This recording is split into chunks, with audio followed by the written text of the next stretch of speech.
Hello friends, welcome back to my channel. आज हम आपके लिए लेकर आए हैं यूपी बीएड एंट्रेंस एग्जाम का प्रैक्टिस सेट नंबर 4। ये इस प्रैक्टिस सेट का सेकंड पार्ट है। इसका फर्स्ट पार्ट चैनल पर पहले ही अवेलेबल है। अगर आपने वो वीडियो ना देखा हो तो उसकी लिंक डिस्क्रिप्शन बॉक्स में मौजूद है, आप वहाँ से चेकआउट कर सकते हैं। तो चलिए शुरू करते हैं आज की क्लास, ताकि आप अपनी तैयारी का अंदाज़ा लगा सकें और अगर अभी भी उसमें कुछ कमी रह गई है तो उसमें सुधार कर सकें। तो देखते हैं अपने क्वेश्चन की तरफ। क्वेश्चन नंबर 77 से लेकर 81 तक जितने भी क्वेश्चन दिए गए हैं वो डायरेक्ट इनडायरेक्ट स्पीच पर बेस्ड हैं। क्वेश्चन नंबर 77 है, she keep saying I am a failure. तो सेंटेंस को सॉल्व करने से पहले सबसे पहले हमें ये देखना है कि जो हमारी रिपोर्टेड स्पीच है, यानी जो इन्वर्टर कॉमास के अंदर का पार्ट है, उसका जो पहला वर्ड है वो क्या है? सब्जेक्ट है ना। अगर कोई भी सेंटेंस हमारा सब्जेक्ट से शुरू हो रहा है तो आपको समझना चाहिए कि सेंटेंस हमारा असर्टिव है। ठीक है, अब असर्टिव सेंटेंस हम समझ गए। अब हमें देखना है कि हमारी जो रिपोर्टिंग वर्ब दी गई है वो किस टेंस में दी गई है। तो आप देख सकते हैं वर्ब की फर्स्ट फॉर्म दी गई है ना, तो इसका मतलब सेंटेंस में जो हमारी रिपोर्टिंग वर्ब है प्रेजेंट इंडेफिनिट में दी गई, यानी प्रेजेंट टेंस में दी गई है। अब ये रूल याद रखिए कि अगर हमारी रिपोर्टिंग वर्ब प्रेजेंट टेंस में या फ्यूचर टेंस में होगी तो रिपोर्टेड स्पीच के वर्ब के टेंस में कोई चेंजेस नहीं होंगे। तो अब हमें देखना है कि ये सेंटेंस कैसे बनेगा। तो ये सेंटेंस कुछ इस तरह से बनेगा। लिखा जाएगा सब्जेक्ट, फिर जो हमारी वर्ब है उसको लिख लेंगे शी कीप्स सेइंग। जो हमारा असर्टिव सेंटेंस होता है उसमें कंजक्शन क्या लगता है? उसमें कंजक्शन लगता है दैट, इसलिए इन्वर्टर कॉमा हटाएंगे और वहाँ पर लगाएंगे दैट। रूल हमारा ये कहता है कि अगर रिपोर्टिंग वर्ब हमारी प्रेजेंट में या फ्यूचर में होगी तो रिपोर्टेड स्पीच की वर्ब नहीं बदलेगी, है ना। केवल वर्ब नहीं बदलेगी, सब्जेक्ट तो चेंज हो जाएगा ना, यानी जो प्रोनाउन दिया वो चेंज हो जाएगा। प्रोनाउन हमारा क्या दिया गया? आई कौन से पर्सन का प्रोनाउन है? फर्स्ट पर्सन का। किसके अकॉर्डिंग चेंज होगा? सब्जेक्ट के अकॉर्डिंग ना। आई कौन सा केस लिखा है? सब्जेक्टिव केस, तो हमें शी का सब्जेक्टिव केस लिखना पड़ेगा। और शी का सब्जेक्टिव केस क्या होता है? शी होता है, इसलिए हमने यहाँ पे लिख दिया शी। अब रूल ये कहता है कि रिपोर्टिंग वर्ब अगर हमारी प्रेजेंट या फ्यूचर टेंस में है तो रिपोर्टेड स्पीच की जो वर्ब है वो बदलेगी नहीं। लेकिन ध्यान देने वाली बात यह है कि आई के साथ लगता है एम, लेकिन शी के साथ क्या लगता है प्रेजेंट में? शी के साथ लगता है इस, तो यहाँ पे लिख लेंगे इस। अब देख लीजिए वर्ब चेंज नहीं हुआ, यानी वर्ब का टेंस चेंज नहीं हुआ है। ये भी प्रेजेंट में था और ये भी प्रेजेंट में है। अब बाकी जो बचा उसे हम ऐसे लिख लेंगे, इज़ अ फेलियर। तो जिस भी ऑप्शन में ये सेंटेंस आपको दिखाई दे वो हमारा राइट होगा। She keep saying that she is a failure. तो चलिए चेक करते हैं। She keep saying that she was a failure, तो रॉन्ग हो जाएगा क्योंकि यहाँ पर क्या होना चाहिए? वॉज की बजाय इज़ होना चाहिए। दूसरा देख लीजिए हैड लिखा है तो ये भी रॉन्ग हो जाएगा। तीसरा देख लीजिए लिखा शी इज़ अ फेलियर, तो हमारा सी जो ऑप्शन हो जाएगा वो राइट है। नेक्स्ट क्वेश्चन देखते हैं, question number 78। She said to me what can I do for you. तो अब आप देखिए जो हमारा सेंटेंस दिया गया है वो कौन सा काइंड ऑफ सेंटेंस है। तो देख सकते हैं डब्ल्यू एच टाइप है।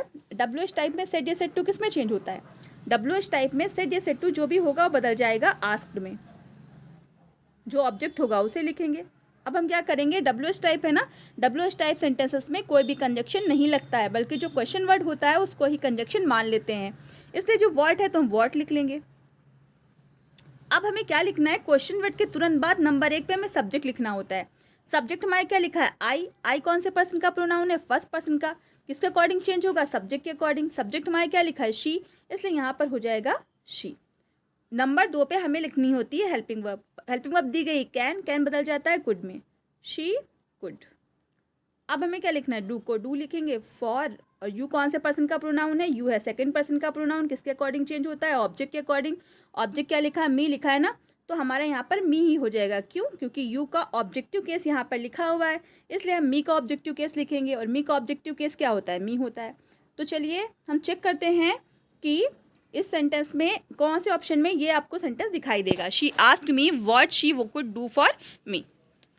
तो देखिए पहला वाला लिखा है she asked me what she could do for me, यानी यही वाला सेंटेंस हमारा जो होगा वो सही हो जाएगा, क्योंकि यही वाला बिल्कुल सही लिखा है। क्योंकि आप 2 में देख सकते हैं यहाँ पर कैन आया है, इसके बाद सी में देख सकते हैं इसमें भी कैन आया है, डी में देख सकते हैं इसमें क्या लिखा है? नन ऑफ दिस, यानी जो हमारा राइट ऑप्शन था वो कौन सा हो जाएगा?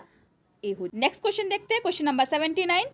क्वेश्चन नंबर 79 दिया गया है I don't know the way do you, he said. इस सेंटेंस को सॉल्व करने से पहले हमें देखना होगा कि जो सेंटेंसेस दिए गए हैं वो किस तरह के दिए गए हैं। तो आप देख सकते हैं इसमें 2 तरह के सेंटेंस दिए गए हैं। एक तो दिया गया असर्टिव और दूसरा दिया गया इंट्रोगेटिव। तो इस सेंटेंस को हम कैसे बनाएंगे? सबसे पहले तो अपनी रिपोर्टिंग वर्ब लिखेंगे ही सेड। अब हमारा जो पहला सेंटेंस दिया गया वो कैसा दिया गया? असर्टिव दिया गया है ना, और असर्टिव सेंटेंस में हमारा कंजक्शन क्या लगता है? दैट लगता है, इसलिए हम लोग लगा लेंगे दैट। अब ये क्या लिखा है, आई कौन से पर्सन का प्रोनाउन है, फर्स्ट पर्सन का। फर्स्ट पर्सन के जितने भी प्रोनाउन होते हैं वो किससे अकॉर्डिंग चेंज होते हैं, रिपोर्टिंग वर्ब के सब्जेक्ट के अकॉर्डिंग। सब्जेक्ट हमारा क्या लिखा है, ही लिखा है। आई का सब्जेक्टिव केस आई होता है, तो ही का सब्जेक्टिव केस क्या होगा, ही का सब्जेक्टिव केस ही होगा ना, तो इसलिए हम लोग यहाँ पे लिख लेंगे ही। अभी क्या लिखा है, do not. Do not change हो जाता है डिड नॉट में ना, तो हम यहाँ पे लिखेंगे डिड नॉट। उसके बाद जो वर्ब है उसको लिखेंगे नो द वे। अब हम देखेंगे ये कि सेंटेंस नंबर 2 हमारा क्या लिखा है, डू यू। अब आप देख सकते हैं दोनों सेंटेंस हमारे अलग अलग तरह के थे ना, तो पहले हम कंजक्शन लगा लेंगे एंड। अब ये जो हमारा इंट्रोगेटिव सेंटेंस है वो यस या नो टाइप का है ना। अगर यस या नो टाइप का सेंटेंस है तो हमें क्या करना पड़ेगा, सबसे पहले सेड या सेड टू को चेंज करना पड़ेगा, और हमारी जो रिपोर्टिंग वर्ब है वो किस में चेंज हो जाएगी, इंट्रोगेटिव बनाते वक्त चेंज हो जाएगी आस्क्ड में, इसलिए हम यहाँ पे लगाएंगे आस्क्ड। ये हमारा यस या नो टाइप इंट्रोगेटिव है, इसलिए हम यहाँ पर क्या लगा रहे हैं, रिपोर्टिंग वर्ब, एक नई रिपोर्टिंग वर्ब लगा रहे हैं आस्क्ड। यस या नो टाइप में कंजक्शन क्या लगता है, इफ़ या वेदर लगता है, इसलिए हम इफ़ लगा लेंगे। अब नंबर 1 पे हम लिखेंगे सब्जेक्ट, सब्जेक्ट दिया गया है यू बदलता है ऑब्जेक्ट के अकॉर्डिंग, ऑब्जेक्ट कुछ भी नहीं तो हम ही या शी मान लेंगे। उसके बाद हम अपनी वर्ब लिखेंगे, डू बदल जाता है डिड में, तो हमें देखना होगा जिसमें भी लिखा होगा he said that he did not know the way and ask if he did, वो हमारा ऑप्शन जो होगा वो राइट होगा। तो चलिए देखते हैं, पहला दिया गया he said that he did not know the way, did I know it, तो ये रॉन्ग हो जाएगा क्योंकि ये पार्ट रॉन्ग है। नेक्स्ट देखते हैं, he told me that, told me था ही नहीं क्योंकि हमारा रिपोर्टिंग वर्ब का कोई ऑब्जेक्ट ही नहीं दिया गया था, तो ये भी रॉन्ग हो जाएगा। तीसरा देखते हैं, लिखा है he said that he did not know the way and ask me if I did, तो ये ऑप्शन हमारा जो होगा वो क्या होगा, राइट हो जाएगा। नेक्स्ट देखते हैं question number 80, he said good bye my friends. Direct से हमें क्या बनाना है, इनडायरेक्ट बनाना है, तो इसको देखिए जो सेंटेंस हमारा दिया गया है वो कौन सा दिया गया है, ऑप्टेटिव दिया गया है। तो इसमें ध्यान दीजिए जब भी हमारा गुड बाय आएगा तो गुड बाय आने पर जो हमारा सेड होगा वो बेड में बदल जाएगा।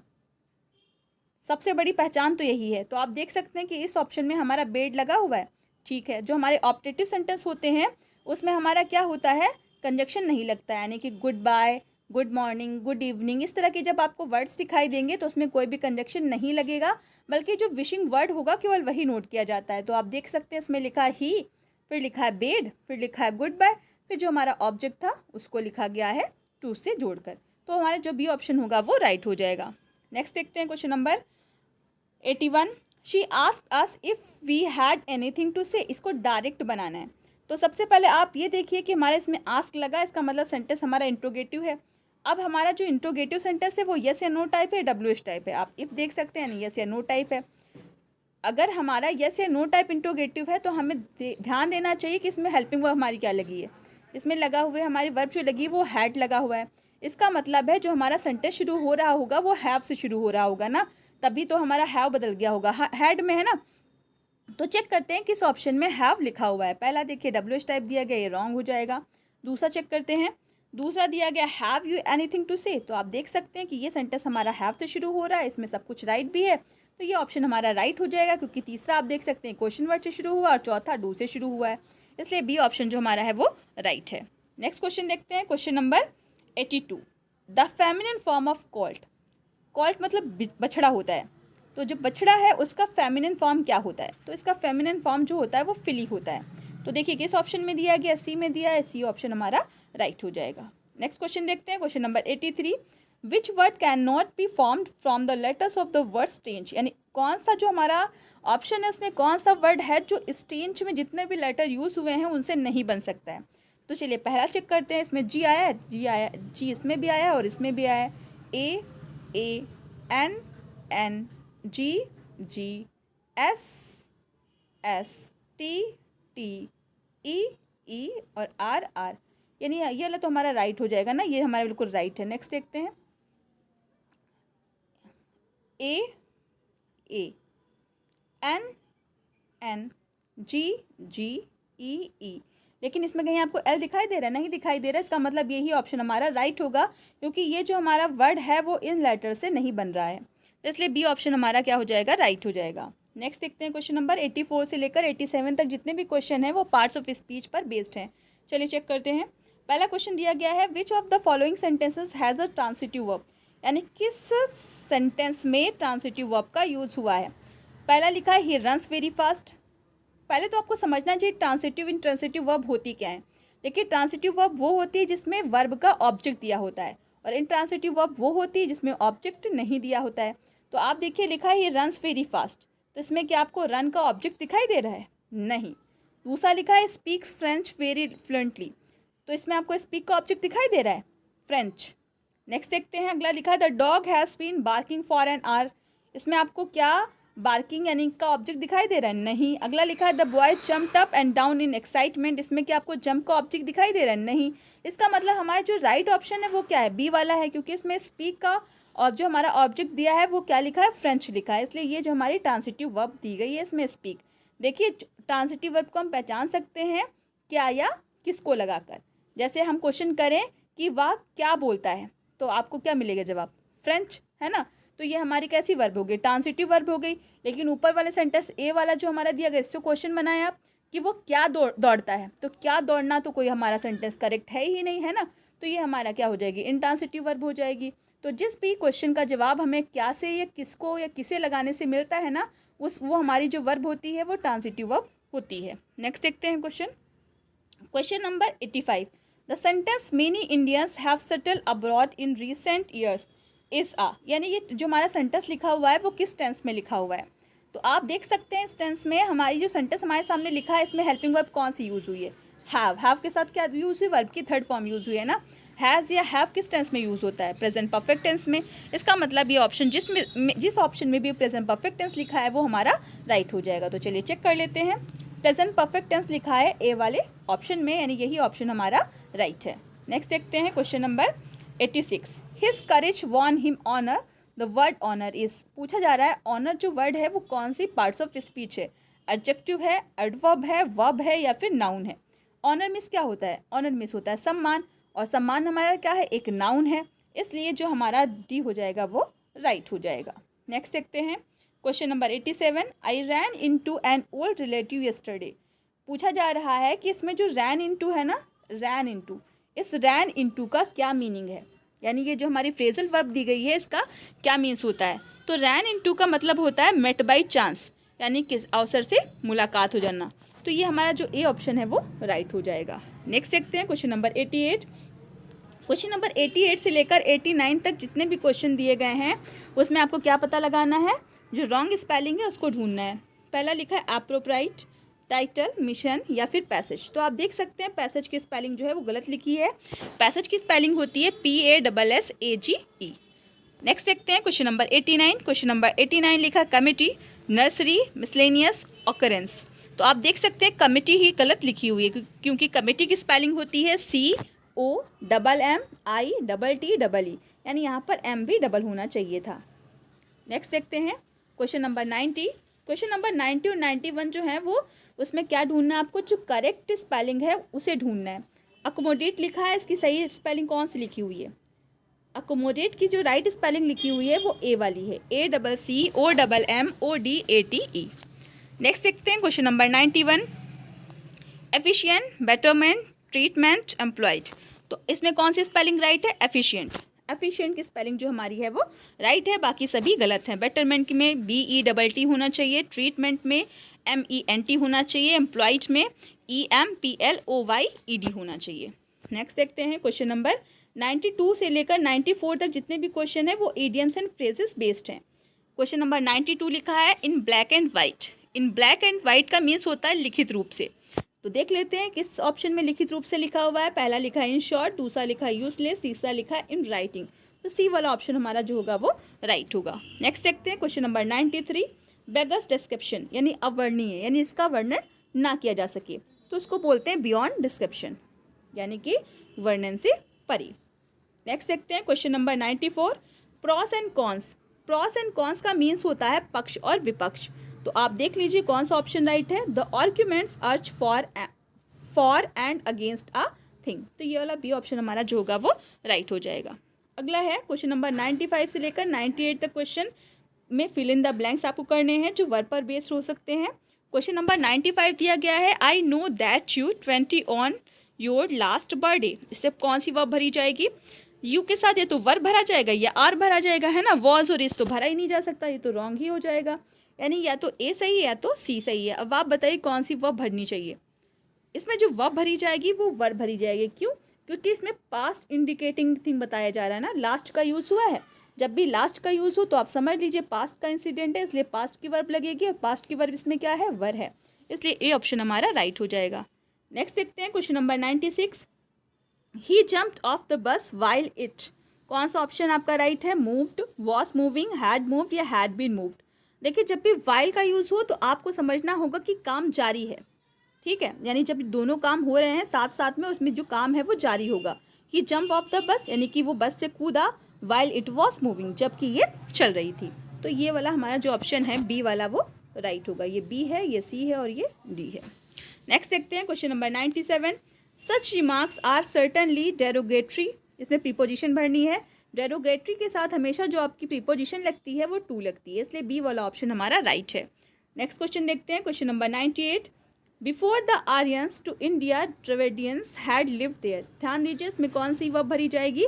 ये देखिए आपको हैड दिखाई दे रहा है, हैड के साथ थर्ड फॉर्म, यानी ये सेंटेंस हमारा पास्ट परफेक्ट टेंस में बना है। अगर कोई सेंटेंस हमारा पास्ट परफेक्ट टेंस में, दो सेंटेंसेस हैं और एक सेंटेंस हमारा पास्ट परफेक्ट टेंस में बना है, तो आपको ध्यान रखना है कि इससे पहले वाला सेंटेंस जो बनेगा वो किससे बनेगा? पास्ट इंडेफिनिट बनेगा। और पास्ट इंडेफिनिट में वर्ब की कौन सी फॉर्म लगती है? सेकेंड फॉर्म लगती है, इसलिए सी ऑप्शन हमारा राइट हो जाएगा।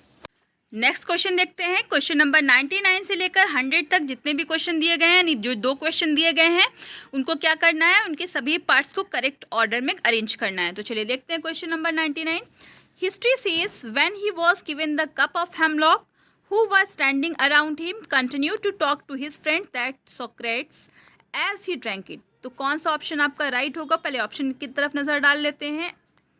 चार ऑप्शन आपके सामने दिए गए हैं, चलिए देखते हैं कैसे बनेगा सेंटेंस। सबसे पहले तो हिस्ट्री सेज लिखा है तो हिस्ट्री सेज लिखा जाएगा। उसके बाद आएगा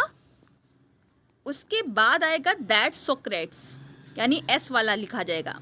सबसे पहले आएगा एस, तो हम चेक करते हैं कि किस ऑप्शन में एस दिया गया है। पहले ए में दिया गया है और बी में दिया गया है, ठीक है। दूसरा देखते हैं, दूसरा हमारा इसके आगे होगा, यानी सबसे पहले हिस्ट्री सेज इतिहास कहता है दैट सोक्रेट्स यानी वो सुकरात। उसके आगे लिखा जाएगा continue to talk to his friends, लगातार अपने दोस्तों से बात करता रहा, यानी एस के बाद आएगा आर। उसके बाद होगा who was standing around him, जो उसके आसपास खड़े हुए थे।